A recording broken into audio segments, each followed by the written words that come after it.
డైరెక్ట్గా వాళ్ళకి టీనేజ్లో పుట్టే అట్రాక్షన్స్ని వాళ్ళు దానికి లొంగిపోయి దాని గురించి ఆలోచిస్తూ లాగా మాట్లాడుకోవడం, ముచ్చట్లు పెట్టడం, టైం వేస్ట్ చేయడం చేస్తూ ఉంటారు. అలాంటి పిల్లలకు ఆ ఏజ్లో పుట్టే అట్రాక్షన్కి లవ్కి తేడా ఏంటి అనేది డైరెక్ట్గా మీరు చెప్తారా? తప్పకుండా. ఇప్పుడు ఏదైతే వయసు ఉందో హార్మోన్స్ అనేది అంటే ఇప్పుడు టీనేజ్ వయసు ఏదైతే ఉందో హార్మోన్స్ అనేది ఎక్కువ ప్రభావితం చేస్తాయి. మనం ఒకళ్ళని చూసి నచ్చాము అనుకుంటే ఆ మనిషిలో ఏదో రూపమో, గుణమో నచ్చుండొచ్చు. కానీ ఫిజికల్‌గా వెళ్ళాల్సిన అవసరం లేదు నచ్చినంత మాత్రాన. ప్రేమ వేరు, లస్ట్ వేరు. ఈ రెండిటిని సెపరేట్‌గా చూడండి. ఒక మనిషిని ఇష్టపడిపోయి అన్నీ ఇచ్చేయమాకండి. ఆ అమ్మాయైనా, అబ్బాయైనా సరే. వేరే అలవాట్లకి వెళ్ళమాకండి. ఈరోజు రేపు జరుగుతుంది ఏంటి అంటే ఒక మనిషిని ఇష్టపడి మాట్లాడటం తప్పు కాదు. ఒక మనిషిని ఇష్టపడే సమయం కేటాయించడం తప్పు కాదు. బియాండ్ ఎళ్ళొద్దు ఒక వయసొచ్చే వరకు. రెండోది వేరే అలవాట్లకి వెళ్ళొద్దు.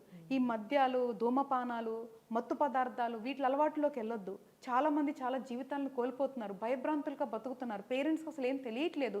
సో దయచేసి ఏ వయసులో జరగాల్సిన ముచ్చట ఆ వయసులో జరగాలి. ఇప్పుడు ఒక మనిషిని ఇష్టపడితే మాట్లాడుకోండి. సమయాన్ని కేటాయించండి. ఫ్రెండ్‌షిప్ చేయండి. It is okay.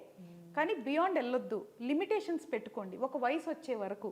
మీ శరీరం మీద, మీ మనసు మీద మీకు పూర్తి అవగాహన, కంట్రోల్ వచ్చే వరకు ఒక మనిషికి మీ శరీరాన్ని గానీ, మనసును గానీ ఇవ్వమాకండి.